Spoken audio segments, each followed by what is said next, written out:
ধলাই জেলার গন্ডাছড়া মহকুমার সীমান্ত গ্রামগুলিতে দ্বিতীয় দফায় শুরু হয়েছে সীমান্ত গ্রাম ক্রান্তি বিরোকে নাম কর্মসূচি।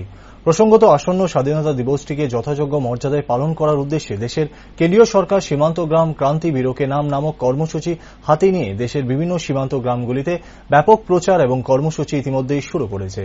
আমাদের ছোট্ট ত্রিপুরা রাজ্য এর থেকে ব্যতিক্রমী নয়। সীমান্ত গ্রামের বিভিন্ন বিদ্যালয়ে প্রচারের উদ্যোগ নেয় তথ্য সংস্কৃতি দপ্তর। দ্বিতীয় দফায় শুক্রবার থেকে ভাগীরথ পাড়া এসবি স্কুলে 7 দিনের কর্মসূচি শুরু হল। শুক্রবার ওই বিদ্যালয়ে বিপুল উৎসাহ উদ্দীপনার মধ্যে দিয়ে মঙ্গল প্রদীপ প্রজ্বলন করে টানা 7 দিনের ওই কর্মসূচির শুভ সূচনা করেন ভাগীরথ পাড়া এডিসি ভিলেজের চেয়ারপারসন হয়ালক্ষ্মী ত্রিপুরা। তাছাড়া উপস্থিত ছিলেন ডিসিএম বাবুল মালাকার, বিদ্যালয় পরিদর্শক থইসা মগ এবং সংশ্লিষ্ট বিদ্যালয়ের ছাত্রছাত্রী ও শিক্ষক শিক্ষিকারা। ওই শুভ সূচনা অনুষ্ঠানে বক্তব্য রাখেন বক্তারা।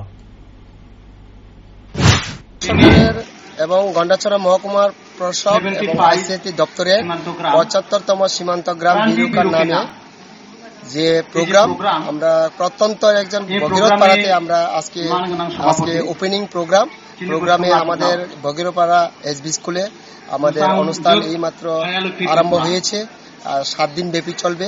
এই প্রোগ্রামের মাধ্যমে ছাত্রছাত্রীরা আগামী দিনের স্বাধীনতা সংগ্রামের প্রতি যারা বলিদান দিয়েছে তাদের প্রতি এবং যারা আগামী দিনে দেশাত্মবোধক কিভাবে জাগ্রত হবে ছাত্রছাত্রীদের উপরে, এগুলি নিয়ে কর্মশালা হবে, আর্ট কর্মশালা হবে, ডান্স মিউজিক হবে। আমরা এখানে বিভিন্ন ইভেন্টে আমরা এখানে মাস্টার ট্রেনের আমরা এখানে ব্যবস্থাপনা করছে। 7 দিন ধরে এই প্রোগ্রামগুলি চলবে।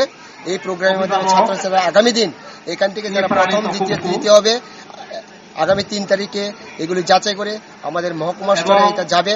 মহকুমা স্তর থেকে আগামী দিন জেলা স্তরে যাবে। এইভাবে ছাত্রছাত্রীরা আগামী দিন দেশাত্মবোধক তাদেরকে জাগানোর জন্য এই প্রোগ্রামের ব্যবস্থা।